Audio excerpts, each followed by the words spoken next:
Hi, this is Erin Arthur, your lead negotiator here with another bargaining update. Let's start again with our wins.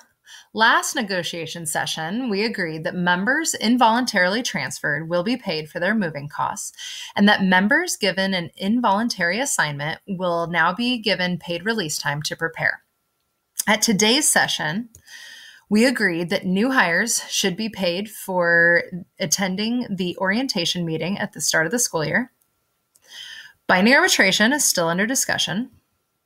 And we also made good progress in our discussions on an earlier class size balancing date to avoid packing classes first semester, an increase to the hourly rate, new positions in the district which would receive a stipend, and we're having good conversation around special education concerns. Be sure to complete the survey sent out to you this week to help inform our discussions. Keep in mind that all of these items are still under negotiation. Now let's talk salary. Unfortunately, the board has remained unchanged in their proposal of 0.27% to the salary schedule. Because the board has made no movement on their salary proposal, we made no change in our proposal of 8.1%.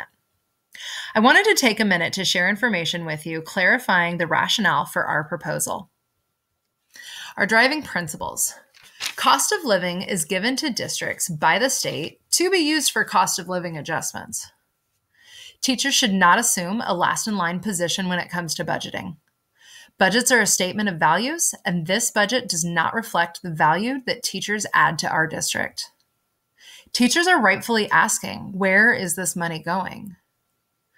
Teachers have consistently sacrificed during slow economic years and reasonably expect to share in the increases during strong economic years. So let's take a look at the data. In this graph, the dark blue line shows the increase of ongoing funding the district has received since the 2012-2013 school year.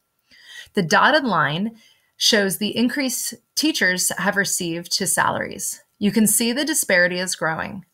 Look specifically at the jump in funds for the 2018-2019 school year. This graph represents the ongoing money the district is receiving for this school year, which is $4.4 million. Their proposed salary increase of 0.27% represents a tiny fraction of the overall increase the district is receiving.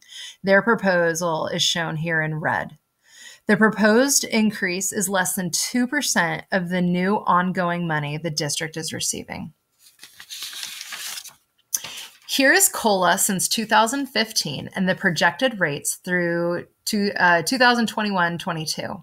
The dotted blue line represents the increase to both our salary and benefits.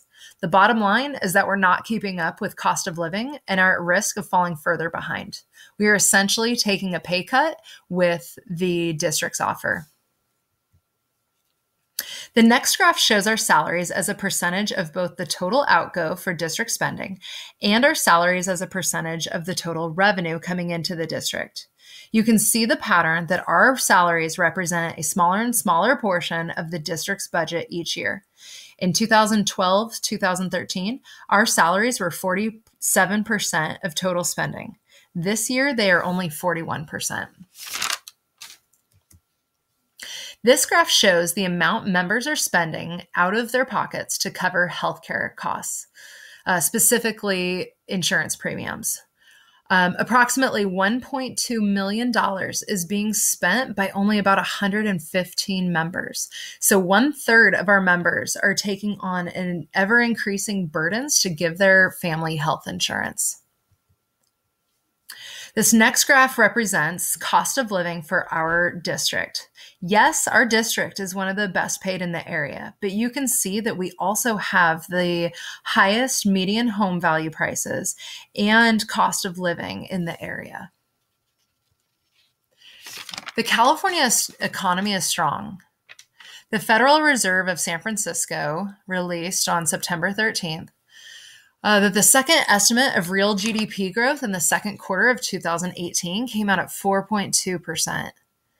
We have left our forecast for the remainder of 2018 unchanged at just under 3%.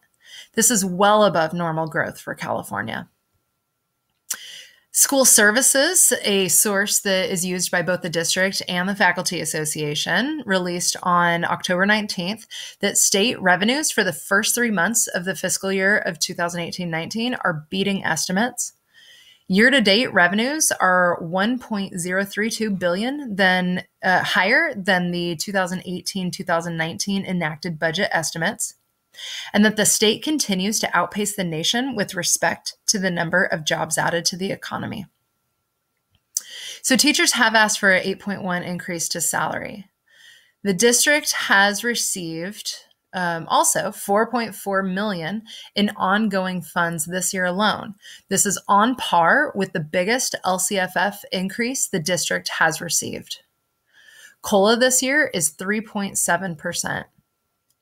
1.39% is the difference between our raise last year and the revised COLA. The district has received 8.1% COLA increase. Our members reasonably expect a commensurate increase in compensation. So what can you do? Stay informed, ask questions, talk to people around you, and remember that our member engagement means more strength at the bargaining table. Thank you.